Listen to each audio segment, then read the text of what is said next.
some of them. You're wasting all your time and money on models. Paint what you have. Hello, everyone, and welcome to Model Club TV, episode 46. Scott, my co-host, Scott Johansson. How are you, sir? Not lovely today. You're in a mood. You're in a rare, grumpy Gus. This is no rare mood. Okay. You call me, anytime I call you, you give me this same attitude. I do not. Yes. What? I just What do you want? That's how I never say, what do you want? How are you? What's wrong? Do you need a hug? No.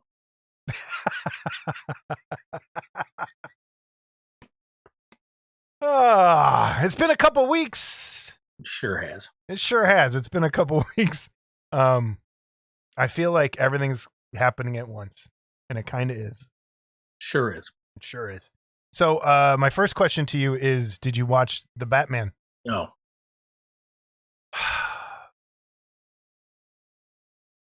Anyway, I've been busy. I rototilled my garden today. that was today. What about the other 14 days? I had printer issues. I'm printing. I had printer issues. I work. What do you want from me? I work. I had printer issues, and I still managed to watch a movie. Yes. Hello, everyone. It's good to be here with you. Episode 46. Coffee out of my thermos. Antique thermos. Aren't you going to show it? Mm. Nobody really cares. Everyone cares. You got to murder someone with this if you wanted to. Just beat him to death. All right. I did watch something. I started watching. I haven't finished yet. I started watching Black Sunday, which is a movie I have never watched, which everyone is probably like, why hasn't Jason seen that? Classic old Italian horror movie. And it is fantastic. I was going to finish it tonight, probably. It's on Joe Bob Briggs, The Last Drive-In on Shudder, and it's great hearing all the cool facts about it. But it brings me to a question. Vin's kits. If anyone knows, because he had that Black Sunday kit, and I kind of really want that now. And if anyone has one of those for sale, or if anyone knows if anyone's doing anything with Vin's stuff, I'd love to know. Vin from Resin Crypt. Yep, Vin from Resin Crypt. So, Black Sunday. Great movie. News and reviews, Scott. You ready? We're jumping right in. We're going. We're We're going. Just We're just going to boom. We're going to blow this one out. boom. All right. I feel like John Madden. Here we go. Boom. News and reviews. First things first. Wouldn't first things always be first? Yeah, I guess so. Isn't that kind of a that is a dumb really statement? dumb, stupid saying. First things first. Okay. Jesse and GarageKits.us, and I just saw today, right before we came on, Monster Dork not going to Wonderfest. So if you are interested in any of their kits or were saving money for any of their stuff, I would reach out to them either before or after Wonderfest.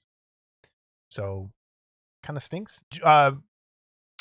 Carl said Carl from Monster Dork is going to be there on Saturday, but he's just not going as a producer. And it sounds like Ed Bradley is going to have his table where he normally is. So if you're looking for where Ed Bradley's at, and I think Eric Askew is with him as well, which brings me to, and I'm going to skip one here. Eric Askew, this is his Black Panther I saw posted today that he was working on and showed us when we had him on as a guest. I don't remember that. Yeah, Yes. I don't know what the details are here, but this looks like the finished product. And I just saw this again too, right before we came on, and it looks pretty cool. Good job, Eric. Well done. Well done. Well done. Spell his name right. Yeah. Okay. What is that? Just asking. I bought something. A little louder. I don't think they heard you on the West Coast. I bought the Vampirella kit from X Plus. And where did you get that? I got this from Cult TV Man. I haven't even opened it yet. Here, no button, so we'll just do this. Yeah, I pointed. I have a sticker right there. I found. So I bought the Vampirella kit, and where's my knife? I lost my knife. Oh, there's my knife. You're out of focus again. Something's going on. So I'm gonna crack this open live on air. I'm probably making Scott cry because he likes his Minton box. I won't cry until you zip your finger open or something. Not happening. So first things first. Did it again. I like this matte box. That's a cool box. It's a really nice box. Why are you laughing? Yeah, boxes are great. Boxes are great when they're done well. So inside, I'm not going to open the bags. Yeah. I'm wondering how the legs are. Where are they up? Yep, right down the side. Okay. So that's pretty. Wait, let me get the face in there. I'm not going to even bother turning on the overhead cam today. There's the face, directions, and a base. That's a nice little kit. Directions? What are you going to do with those? I don't know. You don't read the directions on anything else you buy. Yes, I do. Really? What's the second thing that Ender Pro 3 says? I don't know. Something about switching the power. You're mean. You're being mean. I don't like your mean, grumpy attitude today. All right. I also picked up some more miniatures. The Exile dead. And no one cares about that. So I'll put those down there. All right. Our first kit. CG Blade. Painted by... My brain just broke. Rod Hickey. Here we have Indigo. And I think he's going to have these at Wonderfest as well. The cool little kit. The base is awesome. I love it. It's a little watch with a bunch of gears in it. Steampunk chick. And pretty cool. Great paint job. And look forward to CG Blade having that. And his other kit, Cobalt, is there as well. Also painted by Rod Hickey. Again, also available at Wonderfest this year. And if you stick around for emails, I'm going to have a little other tidbit what he's got coming out with a lighting kit that you can pick up when you purchase a kit for free. And he used it in his Praying Mantis kit, and I'm going to show that in emails. So, cool stuff from CG. And Rod Hickey will be, I think, at Mark Wortling's table quite a bit.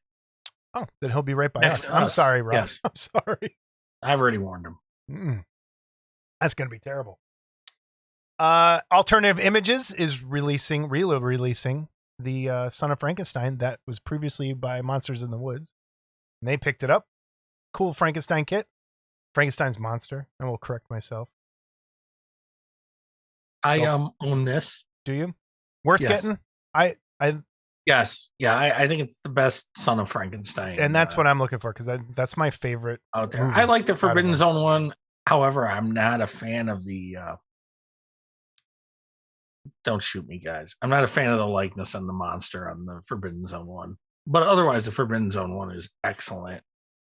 And I would actually, I have a spare head from Mr. Tucky's Son of Frankenstein kit that I planned on putting on the Forbidden Zone one. So Having painted one of those, I can see what you're saying. I know what you're talking about. it's a beautiful kit. Yeah. I can't recommend it enough. That's great. Yep. I was not crazy about the likeness on the monster. Yeah. This is my favorite Frankenstein film, and I think I'm probably going to pick this one up. That's all I had. That's all I got. It's been sparse. I think everyone's prepping for Wonderfest, which brings us this is going to be a guide to Wonderfest. That's going to be our topic.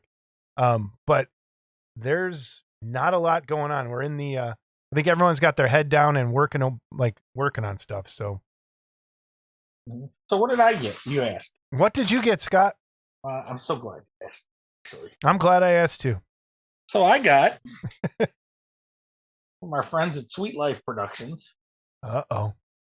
Dum, dum, dum, dum, dum. You got your I'm your Huckleberry. Nice. Okay. And came well packaged. This is the head. And again, good Val Kilmer likeness. Great scene in the movie. Have they hinted at what their next kit is? I don't think they have. So this is the body. So it's really like, see the details in there so you can paint them. And then in the back of the vest, it's got the pattern. And there you pick that up a little bit. Okay. So now the only issue I had with this kit is mine came with a little chip in the back. And I don't know if you can see that. Yeah, right off. Okay, now the piece was in there. So I don't know what happened. Okay. And they postman offered kicked it to around? replace it. I want to go, and I want to say they offered to replace it, but I can't be that guy. That Oh, and let's see if you can see it. Okay, if I can't fix that, I don't belong. yeah, you don't belong in the hobby. Okay, so it's not that big of a deal to fix. Okay, and what was cool about this, and we've talked about this a long time, is they have incorporated 3D printing into their kits. So these hands and guns are 3D printed, which I also had a little piece with the trigger guard on one of the guns was broken, but they're going to send me a new one. So that's not that. I did let them send me a new one. And the holster, it's in the bag, but the holster's 3D printed. So what I like about it is it's a Can you go back to the bust itself for a second? Because that goes to 3D digital sculpting as well. I don't think someone would have been able to sculpt that pattern. Oh no, I don't either. Into the vest to make it work. And so No, digitally it works perfectly. And then cast in resin, it's great. And I don't know if I can even get close Yeah, enough it's so you tough. can pick up the Yeah. details here. But and I'll tell you this, I blame this on digital sculpting in a way too. And the reason being is, and I'm sorry my lighting is washing it out. It's a real thin piece there. Yeah. And it's a thinner piece than most clay sculptors would probably sculpt. Okay. Yeah. So it's pretty fragile. And it was wrapped fine. I think what happened is it either got maybe dropped or Does your mailman hate something. you? Like, And does he throw your boxes up the stairs? or yeah, or Mike Allen hates me. No. So actually this came from Mr. Allred's house. So Maybe he hates you. maybe he hates me. No. And they were great about it. I contacted them. They got back to me right away. And they offered to replace both pieces. And I was like, I don't want to be that guy. And I don't want to be that guy. Like I said, if I can't fix that, Yeah. you know. Well, then let's say shame no. on- Then now too, maybe reinforce that part with some extra packing material. Right. And that's why mainly I made Yeah. them aware of it. And then in the process, I found the trigger guard gun on the gun. And that would be a little harder to repair. Yeah. So Mike just simply said he'd make me a new one. I'll just show it real quick just so you can kind of see how it's kind of Oh missing yeah, it's there. snapped out. Yeah. And I think that's probably where a support was or something. Who knows? But I also want to show though the detail in the gun. Like see the bullets Oh, are you in see the bullets in there. chamber. Yeah, nice. And you know, so again, the detail in this thing is great. So I'm not knocking them at all. I just No. me personally, of course, I get the luck of the, you know, the little piece comes out. But again, not a big deal. I could probably fix both of these things. That would be a little harder. And just because I know Mike can print one pretty quick, it's. I said, yeah, send me a new one gun, just so whatever. And he may just bring it to Wonderfest. I don't know. And he may just hate me altogether and send me a smashed one. No, I'm just teasing. Great kit, great likeness. I've seen some really good paint jobs on it too. Yeah. There's So, going to yeah, be some really good ones coming out. I really like the detail, and you can see on the paint jobs how they were able to take that detail and paint it in, and it's fantastic. So Excellent. Anything else you got in the mail? Yes. Uh-oh. They're called Kishi Surprises. They're little Japanese figures. And this is a Snoopy, and I don't know anyone that ever read Peanuts. Snoopy would do a vulture thing. Let me see if I can set him up. Where he'd sit on something, a tree, and basically say he was a vulture. Okay. So they did it. There's a whole series of Snoopy. They did some Universal monsters too that were okay, but it's like, how many little super deformed Universal monsters do I really need? So I'll tell you what's disappointing about this is I bought a couple of them in hopes that because I liked it so much, I wanted to paint one. But they're so rubbery that I don't know that you can paint it. Hit it with that plastic primer, the Krylon. Yeah, it's like clear primer. But then if you bump it, I'm wondering if it's gonna, because here, look, see if you can see. I can just take these ears. Oh yeah, maybe. So it's pretty rubbery. I'm gonna put them here. But so I got that. And another little thing I did, just goofing around, is I made this. That's workbench material. Oh, sorry. Okay. Then I didn't do anything. Anything else you got in the mail? I don't think so. No? Did I? Nothing? Buy anything? Man, you usually have both of us. It's sparse this time. Sparse. So, well, I bought some things. Yeah, so, what'd you buy? What'd you get? So our good friend, Winter, my good friend, you haven't bought anything from him. Yes, I have. What'd you buy? The Herculoids. Okay. Don't even say that to me right now. Herculoids. Not with the print issues I'm having. Oh, Anyway, we'll take that in the workbench. So, Top Cat was a Hanna-Barbera cartoon, and there were a bunch of characters that went with Top Cat. It was like a gang of cats. Yeah. And so has taken to sculpting them all, starting with Top Cat and Benny the Ball and Brain. And let's see who we got here. Choo Choo. Fancy. Oh my and God. Spook. Now, can you say that? I don't know if you can say that. I don't think they'd get away with that name today. No. And then in the works, this is disclaimer, YouTube. That is the cat's name. Yeah. Yeah, we're not. Officer Dibble was the cop that was always chasing him, and so he's working on that right now. That's not a finished photo. And then I wasn't sure last week. Did we show the Impossible? No, we didn't. No, you talked about it, but we didn't. And I think I put in some of the other one. But yeah, so this was the Hero Impossible to go with the other side of the diorama that he did when they were the band Impossibles. So, and I think they interlock. I think they, so you could put them on a turntable and spin them. I never watched the Impossibles, but it's kind of cool. And then we have the finished Johnny Quest. I think we showed in progress shot, or did we actually show this one? No, we showed I put some of these in afterwards because I picked them up. So this Johnny Quest, a little bit stylized, but not bad. All four characters and the dog on one piece. Yeah. I hope no one calls me to print this because I don't know that I want to. It's another Herculoids type piece. But yep. So he's got Johnny Quest there. And anything else? No. I think that's it. So we have dog pictures. We have Paul Gill's dog, Public. Forgot the little dog's name. That's his new puppy. And they're like best friends already. They're getting along great. And so Paul sent that in. We should really move these to emails, I think. We should maybe. Okay, let's talk about this next dog. Yeah. This dog is Worf. Let's read a little about Worf.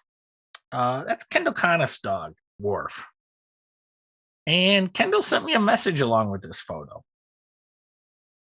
And he mentioned to me, he says, so I emailed a dog pic to Model Club TV 3 episodes ago. Has his charming face been seen by millions of viewers? No. Is it because he doesn't have bug eyes or look like a Star Wars character? I don't know. Is it because he tried to eat my neighbor's toy poodle? I don't know. Or is it because Jason handles emails and is an airhead? Jason even said to send dog pics, so WTF. I guess I'll try sending it to you and see what happens. Meet my Klingon warrior Worf. Won't eat raw worms, but does have a taste for poodle. And so he sent the picture, and I wrote as a reply to that, I said, go with the fact that Jason's an idiot. And he laughed. So there you go. Okay. So Kendall.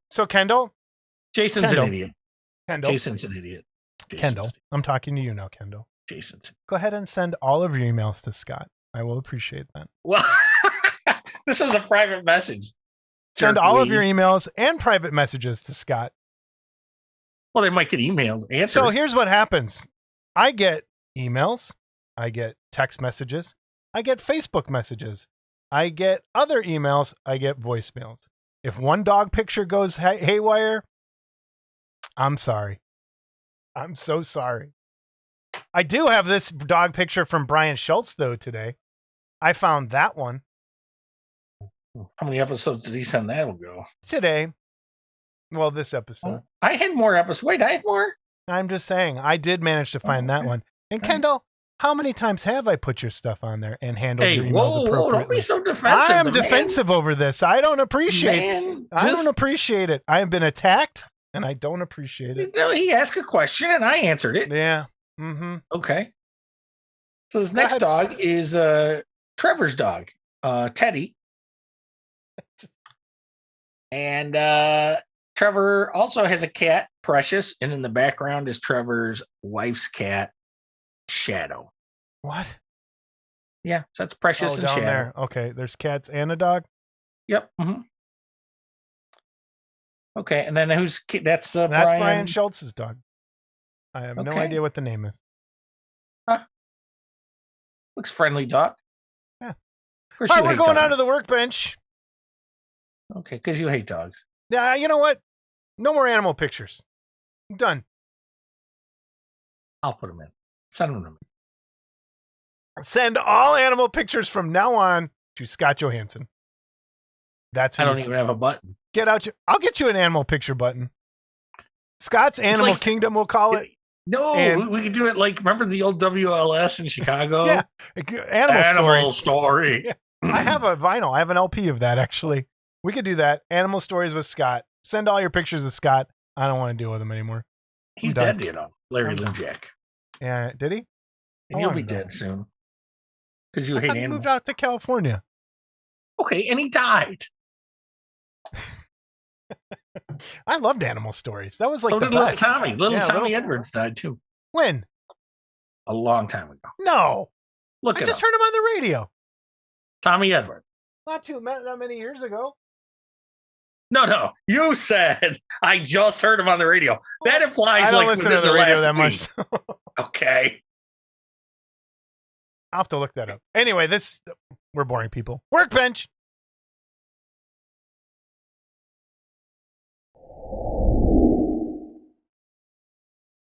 Scott, what are you working on? What's going on in the workbench? I'm working on explaining to my wife why this is going to be on the porch Friday. Got another printer, huh? Well, I was shamed into it. By you and our friend Jamie Sy and Tony Cipriano. Yep. Because I was the only one that doesn't have two of these. Yep. So, you had to join the club. I had to join the club. Yeah. So welcome. But it'll be nice because I can do all this printing I'm doing for other people and still maybe print some stuff of my own. Right. Finally.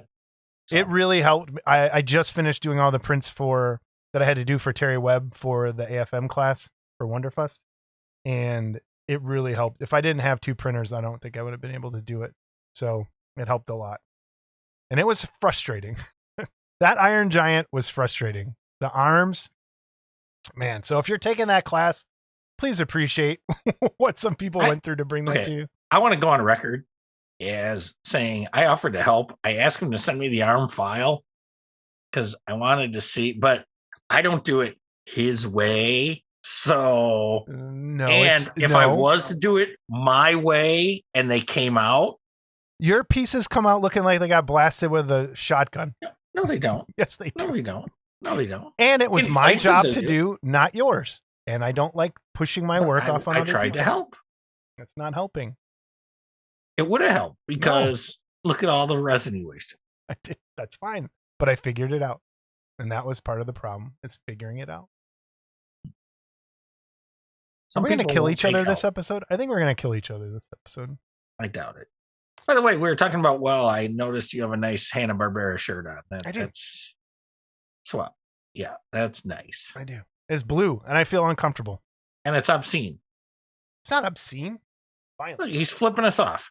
Oh, yeah, there is like a little middle finger. Is that all the time on there? Wait, I'm trying to... I don't know. Why don't you point to your breasts again? Right? No. No, yeah, right there. So I mentioned that. Is that how Tom looks all the time? I don't know. Is that always Maybe there? It's only on your shirt. That's what I'm wondering. So I printed this. Yes. Check these out. They're like. So how did you do those? Because On a that's going to filament come up in printer. an email later. That's a filament printer. No. But where, like how? So it's a Thingiverse deal. And then you have to download there's instructions. And if the Thingiverse thing doesn't work, you have to do it. I think the program's called SCAD, SCAD. And then you can customize it there, and then you export it as an STL file. Okay. And it actually was all one word, Model Club TV, but the way they printed, they separated. Okay. And I was just kind of doing this to maybe put on our table, figuring, Yeah. we could just like paint the letters like white or something, Yeah. or do it in a lighter color so it shows that it's 3-dimensional like this. Yeah, those are cool. Yeah. So, but yeah, so it was just kind of just for fun, goofing around. Minimal little supports in there. And How long did it take? How long a print was it? I think that was only a 4.5 hour print. Wasn't bad at all. Cool. So, and filament's so much cheaper than resin. Yes, it is. You build anything? You paint anything? I'm getting ready to paint my deck. I decided I'd take the hottest days of the year so far and take Dude, the what week happened? off It work. went from 40 to 90. Like a day. Yeah, literally 3 days ago my wife had the fireplace on at night. She was freezing it's cold. 90 degrees today. And today I'm rototilling my garden and I'm almost passing out going, this is messed up, man. It's nuts. So, anything else? no. Okay. I am still building my workbench. I'm tired of my desk being in shambles. I've been printing. I finally kind of got all the drawers, not drawers, but the boxes where the drawers are going to go. And then I started printing some of the paint racks, which have been a pain in the butt. So I've been printing these to try and get this all organized up here. I've been finding paint that I've had for 20 years. Not even joking. That I probably haven't opened. And it's like, why do I have all this? But, I collect paint, which I'm starting to realize. There's that. I also am still working on Psycho Gorman, which I just put a wash of color down. So Psycho Gorman's coming along, but it looks weird in that light. I don't know if you can see it. Can you see it? Wait, there. Now you can. With the black light. I've been using the fluorescent paint and doing the glowy parts on it. So that's kind of cool. That's working out. And I've just been printing for other people nonstop. And I finally finished the ones I'm going to be selling at Wonderfest. My Agent Carter is going to be $130, and then there's extra parts if you want to buy those. I'll have those at the table. I printed a little Warhammer piece for myself, and I just dropped the hat. There we go. Ding, ding, ding, ding. We should have a Jason drops I broke my streak. A bell when he drops something. Like a ding, ding, ding, ding, ding, ding, ding, ding, ding, ding, ding, ding. I broke my streak. So I printed this Death Corpse of Krieg guy. Death Corpse Krieg. And it turned out, the helmet comes off. That's what fell. It turned out really nice. Even though I hate that Anycubic resin. Had nothing but problems with it. But this turned out really good. It still feels sticky. But that's where we are. That's the workbench. Man, I just feel like I'm crushed by everything at this point. Last couple of weeks. What does everyone think of Jason wearing a colored t-shirt? I don't like it. Why? I don't like it. I just don't feel right. You look like that's why I had to put the black hoodie on all the time. You look like some nerd goth wannabe from the early I'm not 80s. a goth wannabe. I am an actual goth. No, you're not. I was. Do I have to put old pictures up again? Let it go. You're over 40. No, Let it go. No, I'm okay. Let it go. The show this time, the topic. What's the topic? Wonderfest guide. Was I supposed to prepare for this? Yes, you were. I'm just going right off the top of my head. There's no list. The only thing I have on my list is while prepping for the show, Jason said, "You're a piece of shit." And I just want everyone to know I wrote it down. We're killing each other this episode. That's what's happening. I know it. I can feel it. All right. We thought with Wonderfest coming up, it'd be nice to have a guide for people that never, ever have gone. And for people that have been going, this is your chance. We want you to kind of participate in the comments with this. If you have tips, places to go, things to do, ways you like to do things, leave it down in the comments for this episode that people can kind of like use this as a resource to go back and kind of check on some of these things. And we'll kind of leave it up as we go. So Scott and I have both been going to Wonderfest since 1995 without missing a show. Now, Not for the COVID year, but I don't count it as missing a show because there was no show. There was no show, so it doesn't count. So we've been to every Wonderfest since 1995. And I'm not saying we're experts by any means, but we've learned some stuff along the way. And I thought it'd be helpful to kind of share that with everybody and give people who have never gone what to expect, what to do, places to go, things to try, and how it goes for the weekend. So I just quick jotted down the contest, food, hotel, the show itself, travel, that sort of. So let's start with this. Is it worth going to Wonderfest on Friday? Your opinion? Yes. Well, yes. For me, it's always been worth it for a couple of reasons. If First you're of not all, a dealer, let's break it up there. If you are not a dealer and you're just attending the show, is it in your benefit to try and get there early on Friday and stay till Monday instead of leaving Sunday? So explain why. And this is strictly my opinion. It's nice to get in. There's gonna be people there everywhere that are coming in, and not just dealers. So there's people that hang out. I think there's a welcome thing that goes on now in the hallway. There used to be years ago. There used to be a Janice used to do a thing on Friday night. So there's always people hanging out. So it's always a good start to things. Plus, now you can buy your model contest entry forms and your admission on Friday night as well. Right. So that you don't have to deal with that on Saturday. Admission booth opens at 5 p.m. to 8 p.m. Friday night. So if you get there, then you could always skip the line Saturday morning and get it Friday. And if you're a larger guy like Brian Clark, oh, man, and you want a Wonderfest shirt, it's always good to get them on Friday nights because sometimes by Saturday they're out of some of the, Brian Clark size shirts. And what size shirt do you wear, Scott? The 5Xs and stuff. Oh, I'm a medium. Okay. I have a feeling you and Brian aren't that far off on sizes. I usually wear 3X, but I wear them big. As you can see, they fall down on my shoulders. Yeah. And because, I don't like my biceps to show because I don't want everyone to want me. And I like my clothes loose fitting. I always have. I hate anything that binds me in the neck. That's why I've always hated collared shirts and everything. I'm a weirdo. What do you want me to say? Oh, we know that. Yes. So Friday, people are showing up. My problem with Friday is I usually have to work and I can't get there. I can't leave until directly after work. So I roll in at about 11.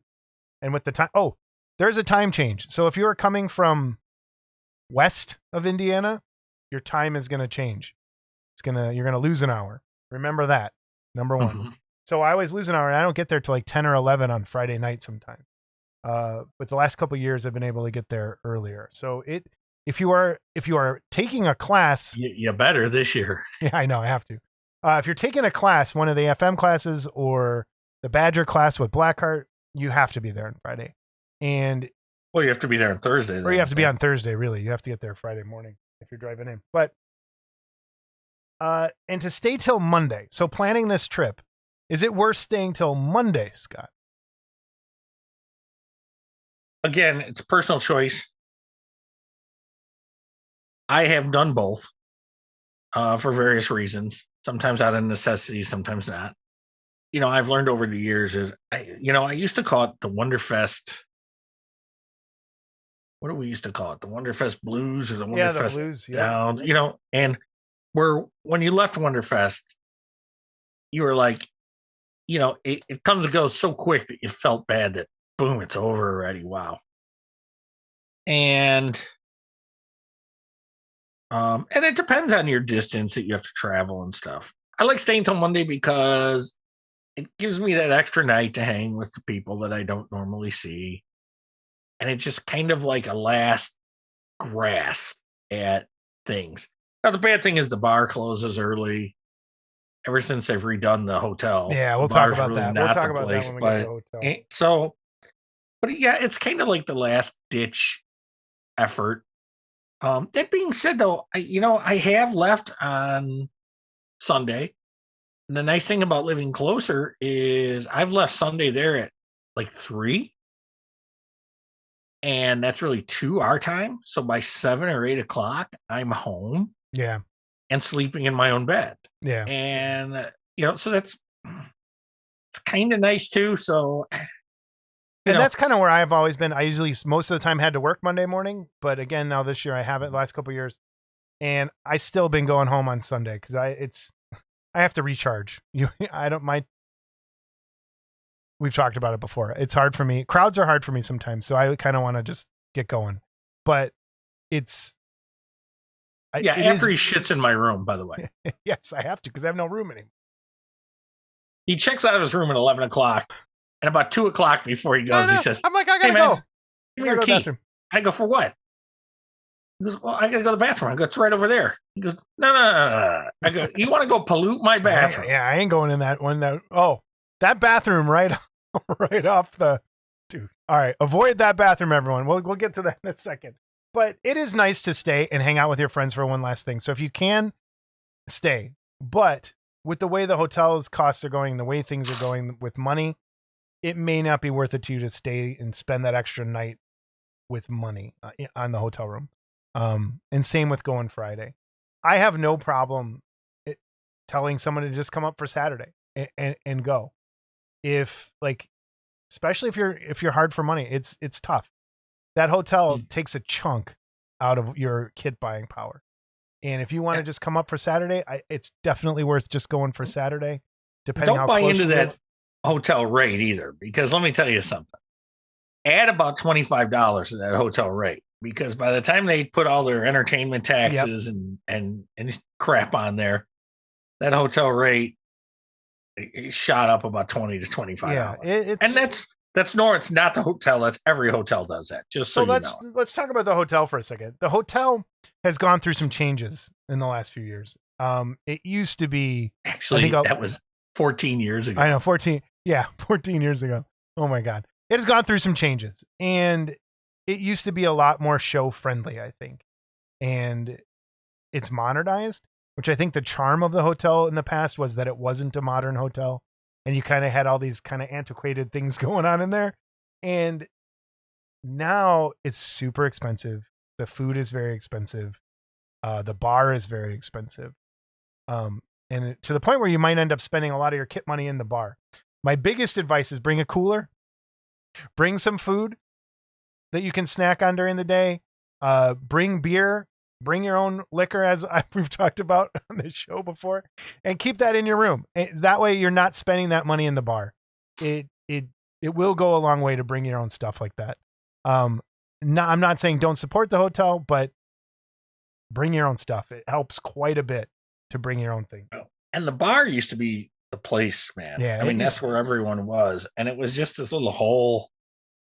And you could move chairs and you could move tables and you could put tables together, and it allowed for people to kind of congregate in a way that just isn't possible now. And it was open late, and they'd stay open later when we were there. And I don't know if it's a corporate thing that they're midnight. Like, you're done, you're out. So midnight, you're out. We'll talk about that. I want to get to that because there's a solution to that, I think. Food. I want to talk about food a little bit. The hotel restaurant is terrible. Terrible, in my opinion. Okay. I don't Not the food itself. No, the food itself is not terrible. And I don't know if this is a northerner thing and I'm just impatient, which could be very possible. but holy crap is the service bad at times. And I fully expect, with the way things are going this year, in terms of not having enough help, it is going to be even worse this year. So if you have, again, bring some sandwiches. Like Matt and Thad would always bring like lunch meat and bread and make sandwiches up in their room. Totally do that, because it's going to save you during the day. I end up eating out of that like coffee bar that's around the corner, like getting a sandwich out of there. And I need to stop doing that. But your opinion on the restaurant, Scott, I know we have every year I say, I am not going to that restaurant, and someone talks me into it, and I want to strangle somebody 30 minutes into it. And then like, I can't. When you're waiting on your water. I know. But I'm waiting for 40 minutes for a water. So the pros and cons of the restaurant. Pros? The pros is the food really isn't that bad. Food isn't bad. Okay. Food is good. And they have a nice breakfast buffet. They have a nice breakfast buffet. And frankly, that's probably the way to go if you like breakfast. Get the buffet. Don't try to order anything off the menu. Done, where I try to do it off the menu, and it's 10 times more money than doing the buffet. Yes. Yeah. So do not I wanted order toast one time. I waited 45 minutes for toast. Yes. Okay. Yes. So do the buffet. Yes. Do the buffet, get a plate full of bacon, and and have a heart attack. And have a heart attack. But yeah, it's just not. The service there has always been slow. Yeah. Just slow. I remember one time Steve said, let's just go get some lunch. So I said, okay. We were in there an hour and a half. I know. Okay. Waiting for food. So it's crazy.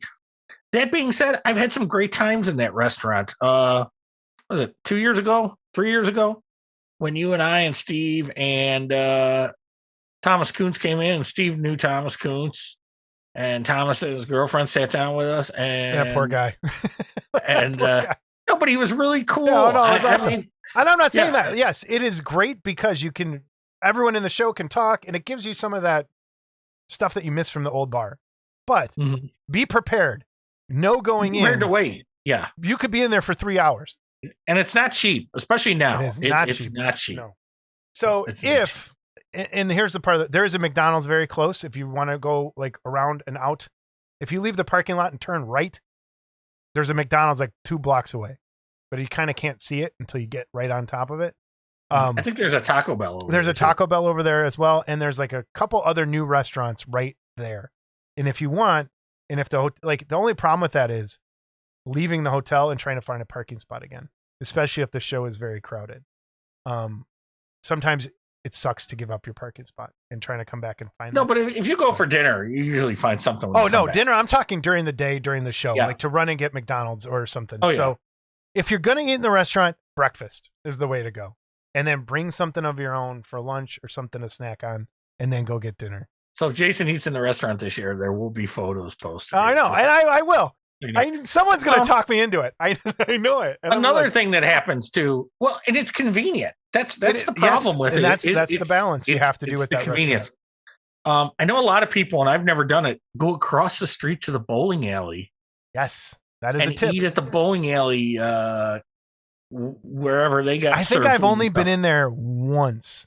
And I've never been in there. I'm wondering though, didn't someone say the bowling alley was closing or something? I don't know. Maybe? That's where they were doing the Big Lebowski convention for a while too. Was it? Okay. Yeah.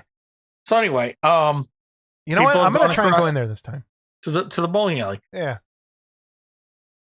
If you go down to where the McDonald's is, there's a light right there, and you turn right. I think that's called Preston Highway. Yeah. Okay. And you go down a couple miles. Pretty much any fast food place you want is you're going to find some stuff. There's a liquor store. It's a little of course.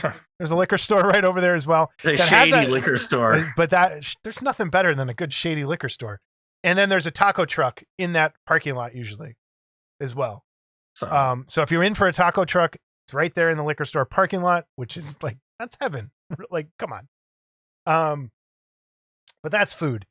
Food as far as dinner goes, like on Saturday night or Friday night or anything like that. Bardstown Road is where a lot of people go. And even have we ever gone downtown? I think I tried to go once downtown for food. Look, we were downtown last year, and I remember what happened. That wasn't down. That was the meatpacking. Yeah, but when we came back through downtown, you remember what happened. What happened? I don't remember. The guy was peeing on the corner. Oh, yeah, the drunk peeing guy. And then ate out of the garbage. Remember? Yeah, it was awesome.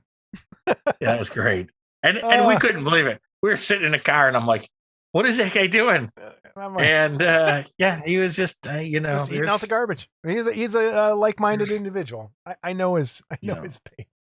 But Bardstown Road is kind of where people go, and that you have to get on the expressway, and it's a bit of a drive. So carpool or Uber, and everyone goes to Mark's Feed Stand. And Mark's Feed Store. Feed store stand. Feed bag. Feed store still. Feed store. There's that. I love Mark's. A lot of people from Wonderfest go to Mark's. The barbecue kind of place. Yep. Food's good. Service is always good. The friendly as opposed to the restaurant, the service you get in Mark's is awesome. And I've been in there where there was a table of like 20 of us. And they didn't give a shit. They didn't give a crap. We still got great service. And I don't know what everyone else does. I make sure I leave a good tip. Yep. And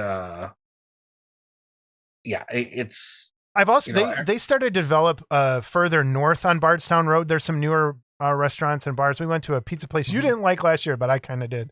It was not on Bardstown Road. No, but it was up Bardstown and then into the meatpacking area. I'll bet you that place. Yeah. Oh, across from the meatpacking place. Across from the slaughterhouse that smelled like a slaughterhouse. Yeah. What a great place to put a restaurant. It was good. It was good food. There's a great distillery right there called Copper and Kings is right there too. They have great brandy, great absinthe. And I ordered a plain hamburger, and what happened? They screwed that up, didn't they? What did they do to it? I don't even remember. Put cheese on it. I said, well, that's what you ordered. I said, no, it's not. I didn't order a plain cheeseburger. I ordered a plain hamburger. You don't argue with the customer. Okay. Oh, boy. Scott's going to hold a grudge on that place forever. So that's food. There's also, in today's world, there's Grubhub. Yeah, you could order in. There's pizza. Pizza delivers a hotel. Order in. The hotel has room service, too. Yeah. Which I've never done. I don't think I have either. No. I can't imagine. Checkout would be coming, and you'd be going, where's my food? If it's coming out of the restaurant. All right. The hotel itself. Tips about the hotel. The elevators suck. In my opinion. Like, you have to wait a lot of times, and they're slow. So if you can call early, I'm going to give up Thad's secret. Ask for the second floor above registration. And I always forget to do this because there's just that flight of stairs and you don't have to ever worry about the elevator right there. There's rooms in the 60s and 70s too. There's a stair there you can come down to. If you get a chance, there are suites available. And Scott, I know you like use points or something to kind of upgrade once in a while. How does that work? Well, so if you're an IHG member, you can request a suite, and if they have it, you get it. Suites are cool. If you've got a lot of people, friends and stuff, and you guys want to chip in and get a suite, which we don't, man, it's the way to go because it's a good place to hang out. There were a couple of years I remember I borrowed my neighbor's cooler. My neighbor had this big long cooler, and Steve and I went to the gas station, loaded up with ice and beer, and literally lasted all weekend. Yeah, and I never had to get ice again. And that was so cool because when we left, the one night there was a small cooler, and Chinksy was walking downstairs, and we were on the 6th floor, and I dumped the cooler like right in front of him, and all this ice comes down. He looks at this fucker. But and then the one time Steve and I emptied my cooler, it like filled the bathtub with ice before we left, and it's like that's how you should have thrown a kidney in there and been like, yeah, it's freaked out to me. Yeah, laid there like in fake blood. Going, help me. Oh man. So yeah, I mean that's and there's various rooms that do have And that's what, I was going to go to that. I know too, a lot of people are hanging out in the parking lot now because you can't smoke on the premises and you have to be X amount away from the building. Yeah. So it's like you can't even smoke outside in the courtyard anymore. You have to go outside of the doors. Yeah. So I was going to say there's that area outside of the theater rooms where people can kind of bring chairs and kind of congregate up there. It almost feels like it's on the roof, but it's not. Mhm. It's above the pool. So if you're wondering where I'm talking about, if you're new, it's kind of above the pool. People, if you bring like a folding chair and go out there, I'm wondering if we could just set up there one night, Saturday night, and just. And those are the hang rooms out. that are like the 270s, if I Yeah. remember right. Because I used to always ask for 270 something. And those are the rooms right there. Yeah. So So yeah, look for parties, talk to people. You might hear something because a lot of people do not hang out in the bar really anymore, which is unfortunate because it was a great place for everybody. Because now it feels like it just kind of fragmented quite a bit. You and I have been fortunate knowing the people that run the contest. We got to hang out in the contest room after hours and take photos and stuff like that. And so I bounce around all over. I don't have much problem finding someone to talk to. You bounce all right, that's for sure. All right, the show itself. Register Friday if possible. We talked about that. Is early bird worth it, Scott? Depends what you're there for and what you're after. So if you're how much is early bird? I don't even know. If you're a fan of, and I'll just go by the past, Jesse, Mark Havocan, some of these folks. And I know Mark especially brings a limited number of his kits. People walk in on early bird and that's where they go. Is Havocan's table. So sometimes, and I've seen this with over the years with other, if it's the hot kid of the year, by 10 o'clock Saturday when the doors open, it's gone. It's usually it can be gone. So I want to talk about that too, but I want to talk specifically about early bird. Do you know how much is it at more? I don't even remember because I don't see it on this list of things. The adults normal price is $33 for 1 day, $48 for a 2-day ticket. Okay. Ages 4 to 12 is cheaper, $12 for 1 day, $18 for 2 days. Kids 3 and under free. So send your kid in the early bird to get Havocan's kit. Early bird admission gets you in 2 hours early at 8 a.m. on Saturday, and it's good for Sundays as well, but not early. Is $65 for 2 days. So it's an extra $20. It's an extra 17. Okay. But I'll do the math. $20. No one. It's $20. 17. You round up.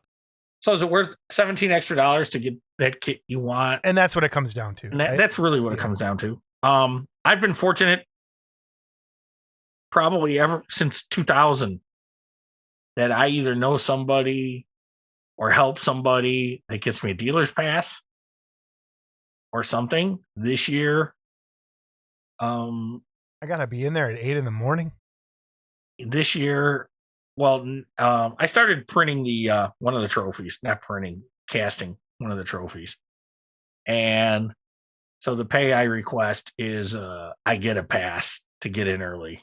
And so I've been the last couple of years I've been getting a staff badge. So so we have a table though this year, which means if we're there, we have to be there for early bird, which is 8 a.m.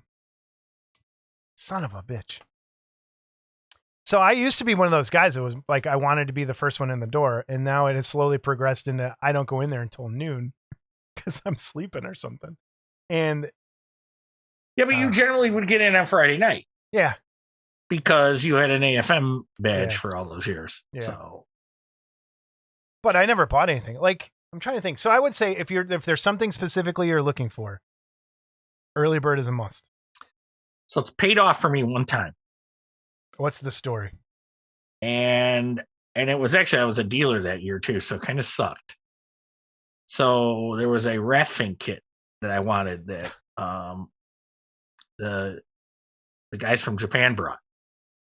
And I saw it Friday night sitting on their table. Actually, Steve saw it and said, "Hey, man, they brought 3 of those rat fin kits." So Saturday morning, I got there and they weren't down there yet. And Danny Sirocco and I and one other guy got to that table, and I picked up that rat fin kit, and I was not putting it back down until they got there. And when they got there, I said, "How much is this?" And they told me, and I pulled out my money and I handed it to them, and I walked away. And that was the You just stood there holding the kit. Yeah, because there was nobody there. I didn't want to walk away. I didn't want to lose it. There was no way to hold it. Yeah. Okay.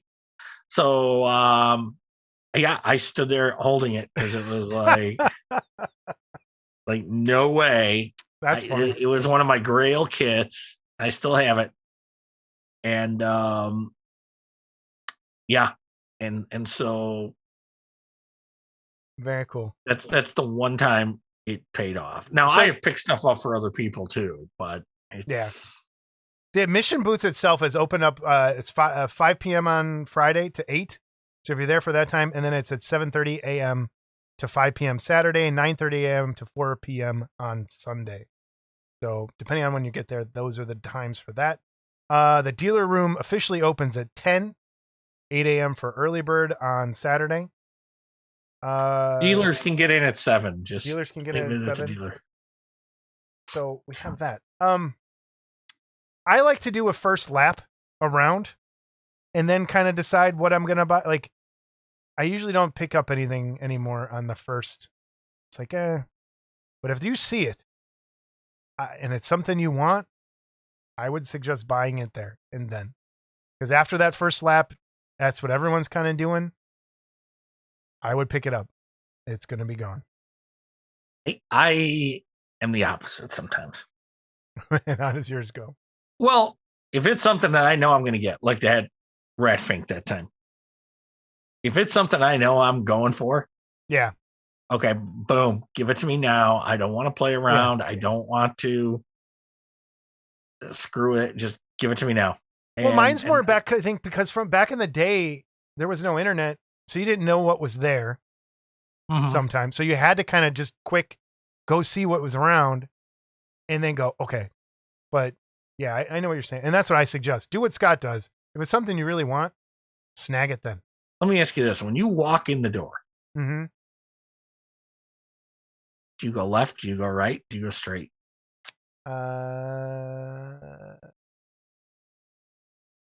Right. Really? Yeah. I've always gone left. That explains a whole lot, actually. Right there. We do it the exact opposite. So, well, and I'll tell you my reasoning behind that. And you and guys, girls, everybody. The night before, there's gonna be flyers out there with the table layout and whose table is where. So if you know you want to go to somebody's table, that's going to be there. Yeah. And I think it's even online. There is a map of it does not have the names of where the dealers are right now. No, but it will eventually show you that'll be there. So I was so used to the dealers that I wanted to go to were always to the left when I started going. So that's the way I go when I go in still to this day. So I would walk in and Janice was right there in the first table. See, mine's the opposite. Mine was down. If you turned right, that's where Kit Boy was. And he always had the future kits. So that's the way I would always go. That was my first direction. Yeah, see, so I would go that way. And then you had George Stevenson, Geometric was there. Sean Nagel was down at the end. Yeah. Mike Parks was down. The AFM table. So you'd go around. That's kind of so just by habit. That's the way I used to go. Yeah. Now, because I get in there pretty early on Saturday and sometimes Friday night, I pretty much know where everything's going to be before I even go in there. So but again, not everyone has that, luxury, right? If you're just you're the regular Joe model goer guy, you're not going to have that luxury. So my suggestion is to go to the back and work your way forward. Well, I would say, so I wonder when they open the doors, which way do people go most? Do they mostly go to the left? To the right. Huh. Right is always the best. So, dealer rooms open. Amazing model contest. Entries taken at 8 a.m. noon on Saturday. Viewing hours are noon to 5 on Saturday and Sunday 10 to 3. Awards revealed at 3 p.m. on Sunday. So that's different, correct? Based on what we were told from George. Yeah, I think you'll know what the awards are. So they're not having a Sunday. ceremony anymore. Am I wrong? That's what George had told us, Right. unless that's changed. So it sounds like they're going to close the doors or something. Awards revealed at 3. So maybe they're going to go stick them around. I don't know how it's going to work, but it does not sound like there's a ceremony anymore. And that's okay. That's okay. Where did you get Make this and take for information? kids. The make and take room is awesome. If you have kids, take them in there. Build a model with them. It's open at 11 a.m. on Saturday till 1, 2 p.m. to 2 p.m. to 4 on Saturday only. It is not open on Sunday. And then, Scott, you're really good at this. I'm terrible at this. The charity raffle and auction. You're always winning on that charity raffle. So if you can, donate to they the have charity a couple raffle. charities. I think tickets are $1 a piece. I usually go in on Saturday morning and throw $10 down. I usually go in on Sunday morning and throw $10 down. It used to be Seeing Eyes, Guiding Eyes for the Blind. I don't know if it still is. That was their one charity. And then they also had a silent raffle. They have a silent raffle both days as well. I think both days. Maybe it's only Sunday, the silent raffle. And those are a little higher end items. No, I think it's that are both usually days. the case. It's both days. And but so either way, I've won some good stuff. I won some trinkets, and I just donate just because, and Right. then I've thrown literally I throw $10, $20 at it, and you'll hear my name, and everyone will always say, "You won again, you won again, you won again," and it's like, hey, throw some money at it. That's all I can tell you. Yeah. That, and I know the girl there too, so she'll fill out all my tickets for me. So Oh, you know the girl working the raffle. Interesting. It's all becoming no, clear. she doesn't like me, but she'll fill out my tickets. It's all becoming clear. Yep. Judging and awards. COVID has changed how we present awards. There's no longer a big crowded room ceremony. If you've won an award, it will be visible on the form next to your model on Sunday morning at 10 when the contest room opens. Well, then I wonder what this awards You can pick up revealed your at trophy 3 or means. certificate starting at 2 p.m. Sunday. So there you go. Weird. Okay. That's off the website. Maybe you didn't go to the website. No, I printed directly from there. It says awards revealed at 3. That's old. It's from There's also a from miniature. 2 hours ago. By the way, what? Okay, whatever. Then what I'm looking at must be wrong. I don't know. What I'm looking at that matches what the contest chieftain or whatever he was said matches what he said. Chieftain. Okay, all right. So I'm going with that. All right, we'll go with that. My model contest checklist. And when I first started entering the contest, I would just show up with my models and go and put them down. After a while, I learned that things get damaged on the way. So if you're bringing a model contest, something for the model contest, you're bringing it to enter. Bring glue. Bring a little baggie. Bring some glue. Bring super glue. Bring kicker. I've learned to bring a hot glue gun, one of those little mini ones, because just in case, like if it's a big piece of scenery that fell off, you can get that on with hot glue really quickly. PVA, which is like Elmer's glue for like scenery stuff if something fell off. I would bring every kind of glue that you might need. Just bring it. Paint? Brush. What? Paint? Bring paint? That's in there. Wait, Hold sorry, on. you're getting to it. I'm getting there. I have a list. Sorry, I don't join the con. I don't get in the content. Brushes. A few different sizes of brushes. Sometimes a nice wash brush, because you can hide things with a wash sometimes. Like if something got chipped or scratched, sometimes it's easier to make a wash to hide some of that stuff. So a brush for that. And then also some detail brushes. Sanding film. Some sandpaper or sanding film to like make sure if you did have to re-putty something, bring some putty as well. Just in case. Some AVs. Little travel thing. Bring some paint. Black for sure. White, because then you could make gray or white, any shade of gray that you need to make to hide a scuff or something, whatever you need to do. And then any of the colors that you kind of use, like the base color or something to fix a scuff or fix a crack that you need to, that went with that kit.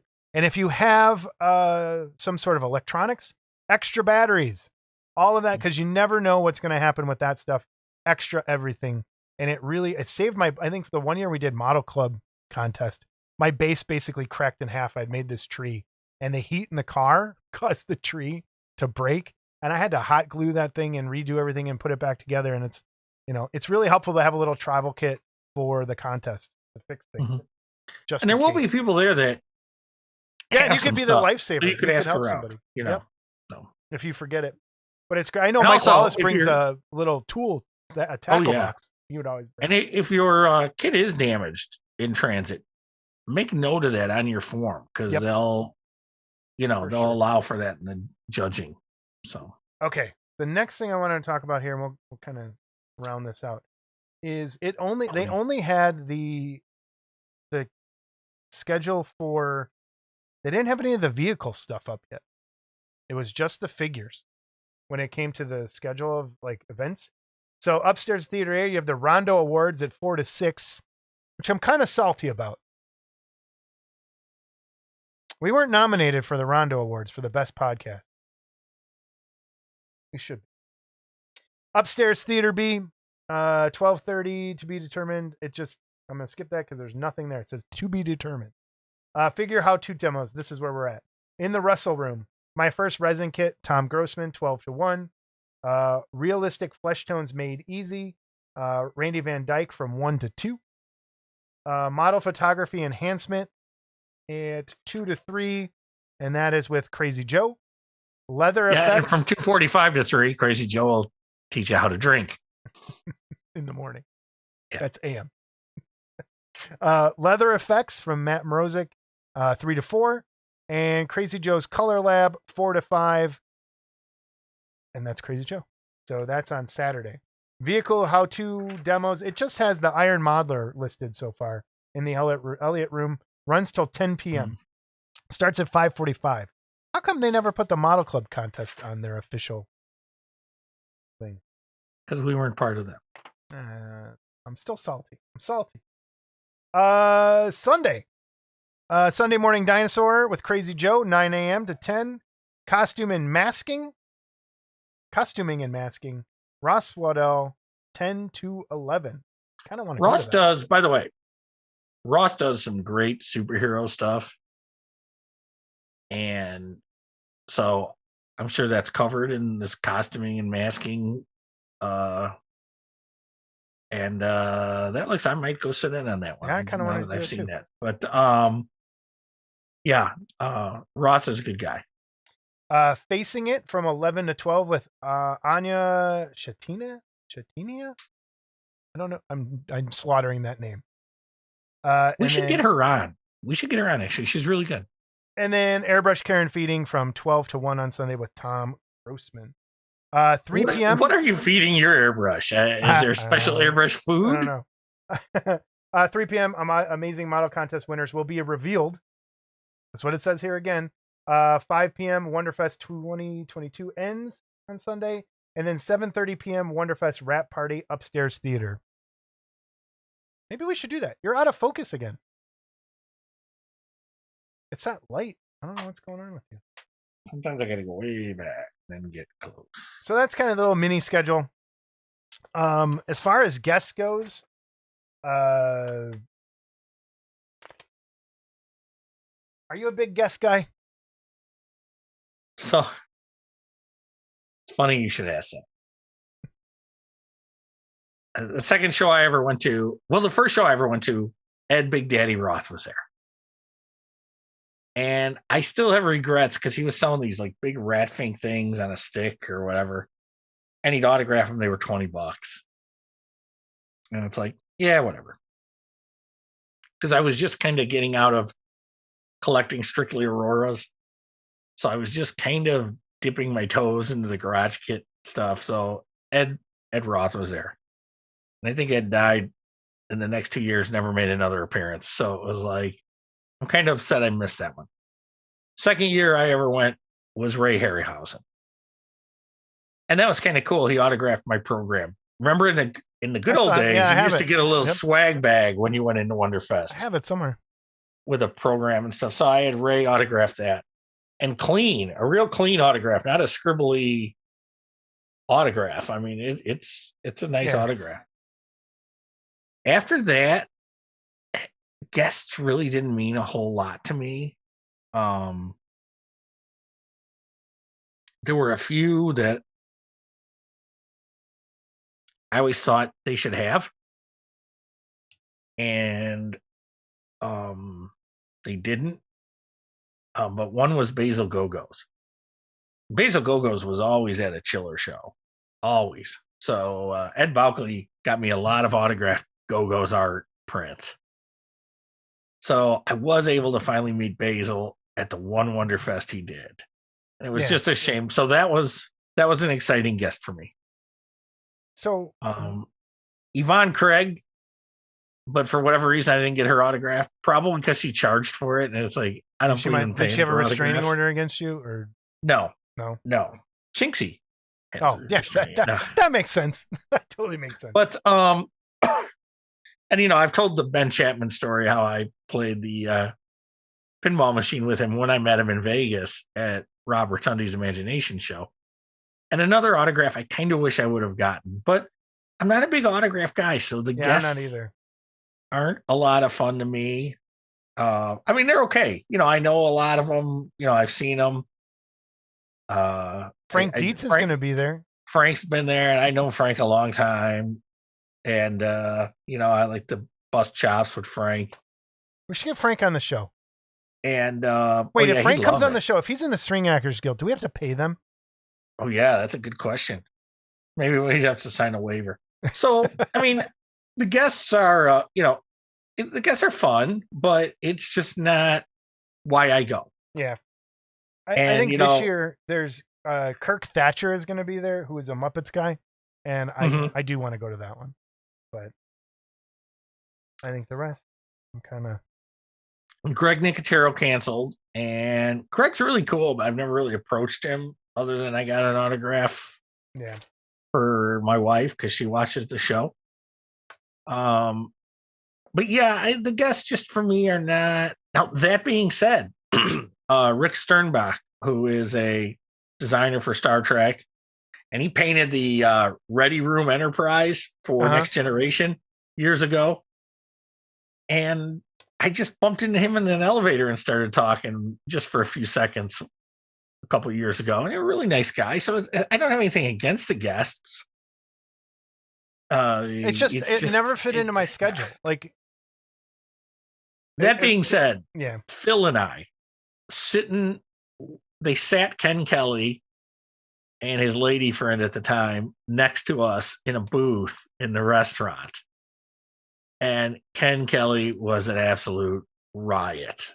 And then later that same show was one of the most fun I've ever had at night with Danya and Mike Parks and people I normally didn't hang out with. And Ken Kelly, we had a blast.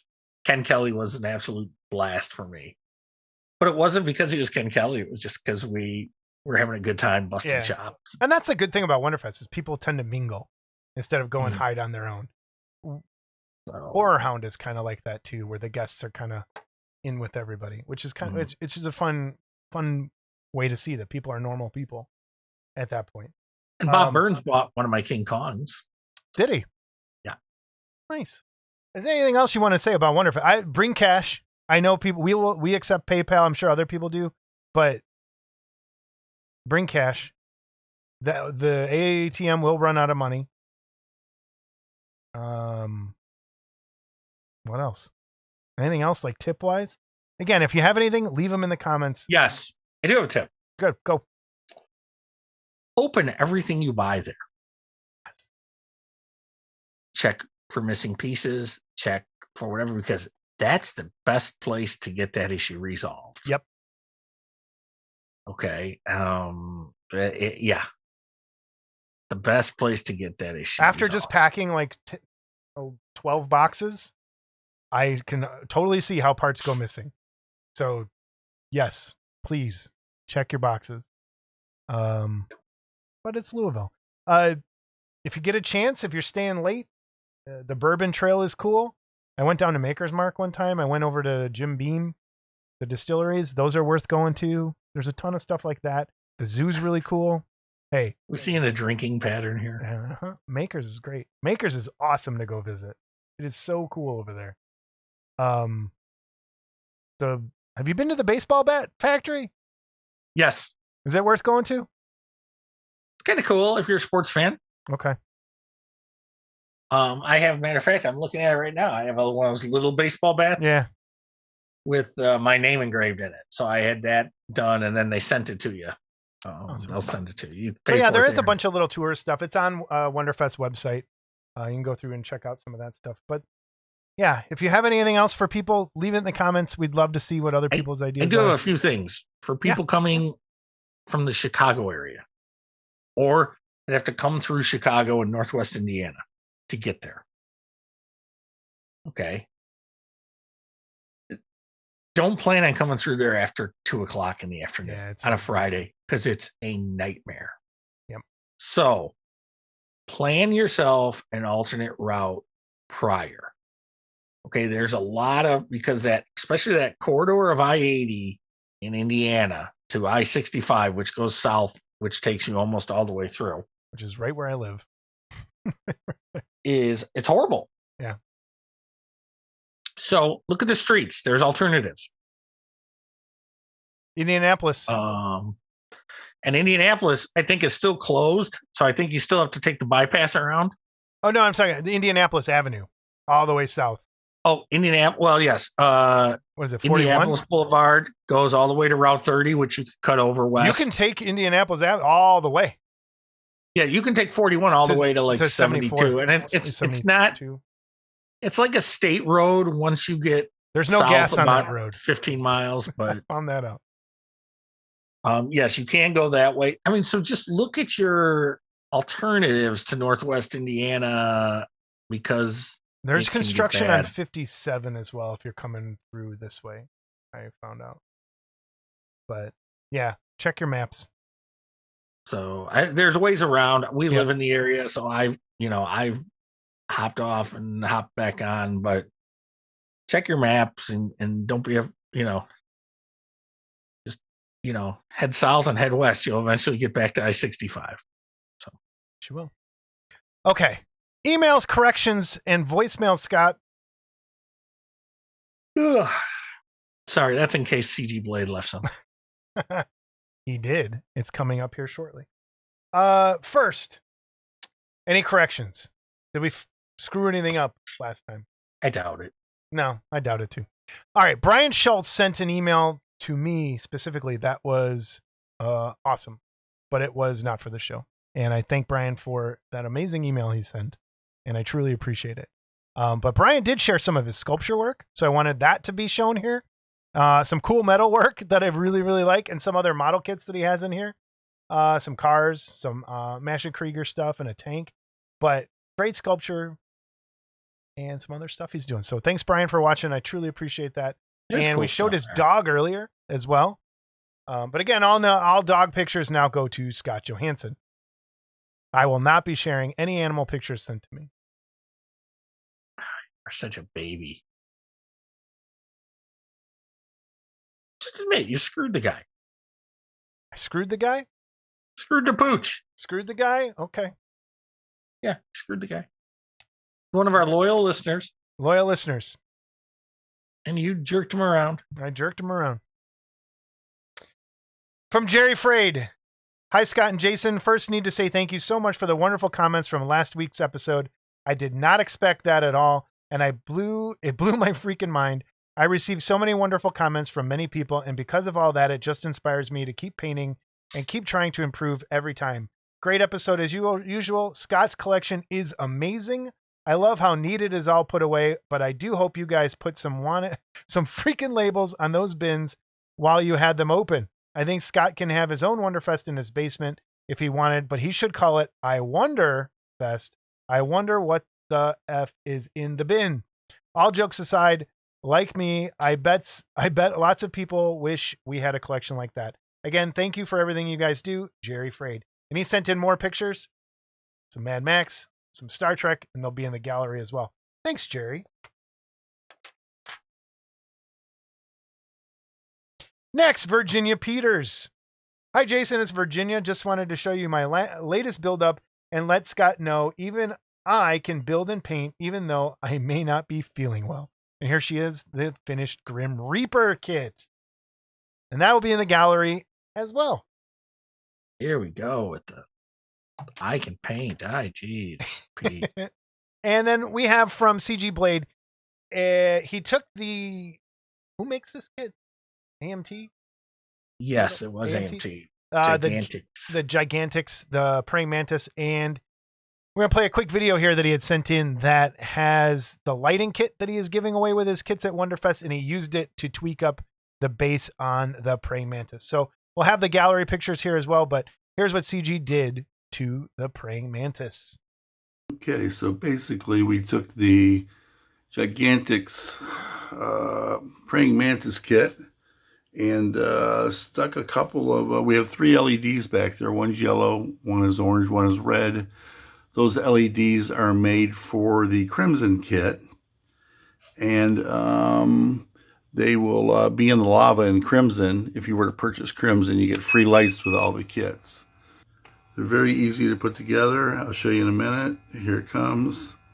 You just run the 3 wires through, attach them, heat shrink them, and glue the button and the coin battery wherever you want. It's supposed to last up to 60 hours depending on use. So not sure how long these would actually last. Yeah, they, so if you're interested in that, you can pick up a pack of these at Wonderfest, get them from us. We'll be giving them away for free. And each one will be labeled with the kit that goes with it. So yeah, it's kind of cool in the dark. This isn't so dark right here inside my light booth, but yeah, it's kind of cool. And I'm getting ready to explore the Scorpion diorama kit, so that's got a couple of buildings with holes in it also. And we'll try some different colored lights. So thanks, and hopefully everybody's good, and talk to you later. Bye. Get your lighting kits from CG Blade. From Raymond LeGrant. Hi, Jason and Scott. Nice to see that we got some completed work this week. Question: when doing figures, how many times have you had to repose the figure, not liking or agreeing with the way the sculptor did it? And how do you feel about reposing someone else's work? Is it common? So, Scott, how do you feel about it? Do you think it's okay? To repose it? Yeah. Yes. Okay. Have you done it before? That's what I thought. I paid someone to do it. Yeah. So, like I said on that Son of Frankenstein kit, I don't care for the head sculpt. So I got an extra head that'll appears to be a good scale. I'll swap it out. Okay. Yeah. So there's some things that I plan on changing. I generally don't buy something that I don't look at it and say, well, I can make that better if I do this or this or this. Right. I generally buy something and it's like, I like the way it is. Right. And I think that's how I look at it. And I know a lot of people are the opposite and they change everything. But I tend to say, if I don't like it, that's a lot of work to fix that. And I don't buy it. So I will tend to just buy things that I like. Sometimes maybe I'll change something or customize, but rarely will I do that. That first, was it the 3rd Model Mania video? Mm-hmm. Where David repositioned that bat and that Horizon bat from the Dracula kit. That was just amazing. Yeah. And I don't know that I have that vision. I don't have that vision in my head to do that. Little things I'll do, if you have the option to turn the head a certain way, sometimes that I'll do to change it. I have only, I think, it was a Lantex, I think it's Lantex mugwump that I did. And it was a standing, like, but you in Naked Lunch, the movie, you never see that thing really walking. I'm like, I want that, and I kind of want someone to redo it. But I repositioned it to where he was sitting, and I made a bar stool, and he's smoking a cigarette. So I made a cigarette, and I had him sitting in his in the bar stool with his legs crossed instead of standing and walking. And I resculpted all that. But a lot of times, yeah, it's too much work for me. I ain't got time for that these days. And I'd rather just paint and be done. But I know there's people that are the opposite. Leave us your stories down below. This is from Tim Call You. He had sent this a while ago, but I didn't read this until I had something to show. Scott didn't look too impressed with my shenanigans, so I made some legit new plates for you guys. One was called Demon Font, so I figured it would be up your alley, and the other was a comic type front. I also made a Casablanca one for Scott as a peace offering. These plates are yours to do whatever with you like. They are helping me hone some of the blender skills, so I'm enjoying learning the aspect of this. Hope you enjoy them, and thanks to you two for the hours of entertainment you give me. So Tim sent us some files to print out nameplate. And I finally, because I've had my printer running so much, I finally got a chance to print some of them. This is one. But they turned out awesome. And I'm going to send Scott the files so he can do what he wants with them. But I think I'm just going to make a stack of these and have them at our table. And if you want one, I'm trying to get it smoother than what it is. And I think I know the setting to do that now. And if you want one, just come by and pick one up at the table. You filament printing those? Yeah, these are filament printed. So they turned out really nice. And so thank you, Tim. We really, really, really appreciate that. I really do. And it was awesome. Tim, I'm sorry if I gave you the wrong impression. I just Scott gives someone the wrong impression? Nah. Moody. Uh-oh. Hold on. Something just fell. And then Kendall Conniff sent these. Oh, wait. Kendall who? Are you going to show something, Kendall? Yeah, I'm going to show you something that Kendall sent me, because I never do that, ever. Kendall sent in these pictures, and I think we might have shared them last time a little bit. But he sent these of the finished Stan Arts lab equipment, and I thought they were awesome, and they needed to be seen again. So, there you go, Kendall. Wow. It's beautiful. And the base, I love the way you did the wood floor, too. So I'll throw these in the gallery again as well at the end. And again, thank you for sending those in. I appreciate it. Scott, this is so much better than people sending me animal pictures. Oh, it sure is. But people sent me foot pictures. That's what I want to see. Some stinking hooves. So here we go. I am going to show you a picture, and then I'm going to give you some names, and you have to decide whose foot that is. Okay? Out of the names you give me. Out of the names I give you. Here is picture one.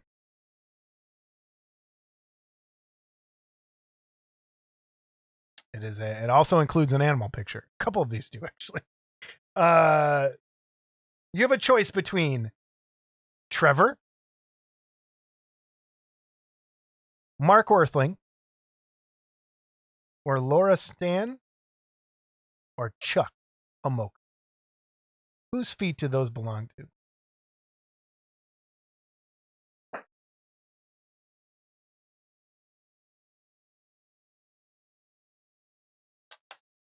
You're really taking this seriously.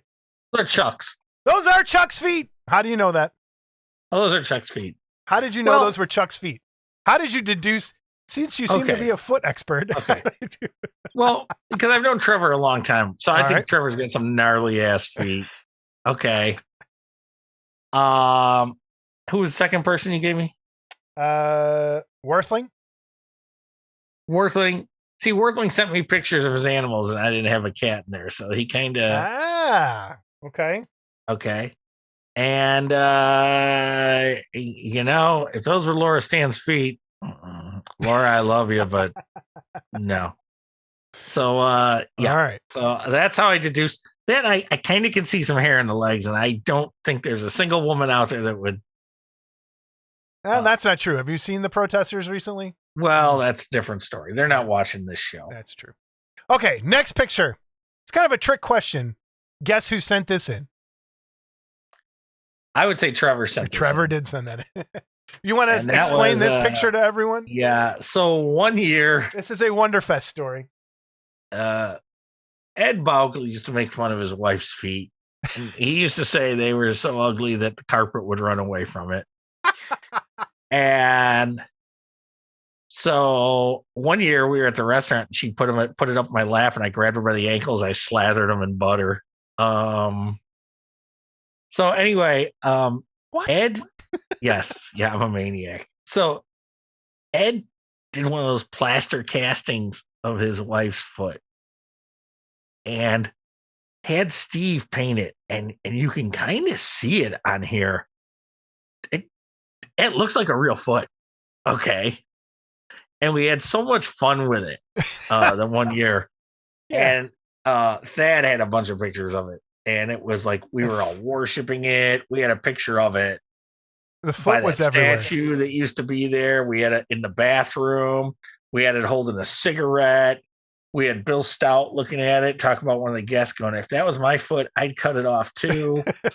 I'll never forget Mike Parks looking at it going like, what the hell is this? So the foot became, the foot became quite legendary. Is that you holding it? Yes. Yeah, that's what I thought. That is me holding That is young Scott. Next picture. Do I get choices again? You get choices. Brian Clark, Brian Schultz, or Laura Stan.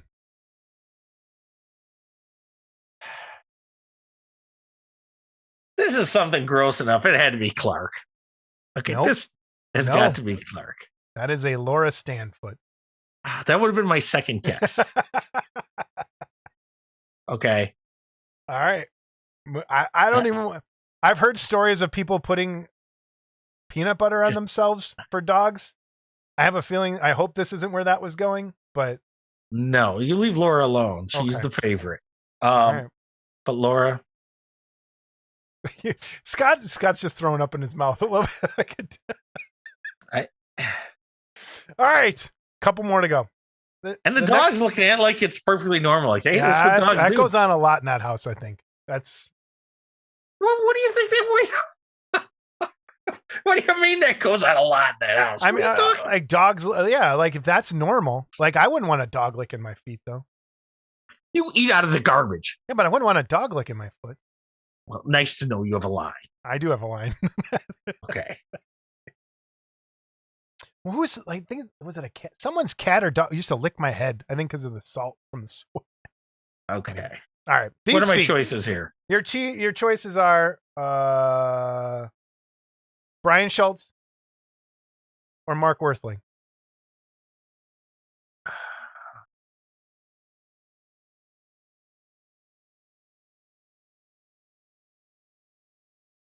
I'm going to go with Worthling here. Those are Worthling. Ask me how I knew it was Worthling.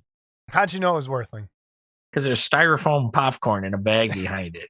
And he sells kits. So guess what? There you go. So I deduced it was Worthling. You're like Sherlock Johansson. Yeah, that's right. Because I really don't want to talk about your nasty feet. Oh, we got one more here. Yeah, we have two more. And these both, they kind of cheated. We have some shoes. Thank God. I'm going to tell you this is Brian Schultz. He sent in his snow. Thanks, Brian. Yeah, Thanks, I Brian. thought you would appreciate this one. I appreciate that you covered those things up. And this one, it's a name. This got to be Clark. Only he would have something stupid on his socks that say dry fit. Okay. I think I have the same sock. You probably do. You two freakazoids. I'll bet they're like. Look at it with his 1970s fucking pattern. Here's what I think they are. I bet they're Okay. ankle socks for shorts. Those are the ones I think I wear. And you can kind of see his foot through the sock if you look closely. And you can. And so this is how I knew this was Clark before you even admitted it to me. Okay. Because look at the line for the big toe. Okay. Now look where that big toe ends. This is an ape paw. Okay. This is not a foot. This is a thumb. That's a thumb. That is an ape foot. Okay. And that's all the foot pictures we have, Scott. Thank the Lord. That's all. All right, we're never doing that again. Thank God. That's the Show us show. your ass pictures. I'll tell you what. Let Jason guess whose ass it is. Okay. Now, okay. And if anybody sends a picture of their dog licking their ass, you're disqualified forever. We're not getting ass Okay. pictures. I'm not putting those on. We're not. No. I've seen this hobby. I do not. I will not. I will not accept those. It was I a have joke. seen- yeah, I have not seen the. No. Mm-mm. Mm-mm. All right, we're done. We learned anything, Scott? Yeah, we don't want to see ass pictures. Yeah, I'll that's tell what we you that. learned. Right We're- there. That's We're off the exactly rails right. again. All right. We'll see everybody right before Wonderfest. Have a good couple weeks. Wait, Talk to you soon. wait. You know what? What? Wait, What did I skip? whoa. What did I skip? Whoa. What? Hey, anyone last week that's interested in those super deforms that Jamie's going to have at our table? Oh. Jamie is not going to get in till after early birds. So they might not be at our table till like 11 or 12 o'clock. So if you're after those, come visit us, but we might not have them early on. So All right. Good. All right, everybody. We'll see you in a couple weeks. couple weeks.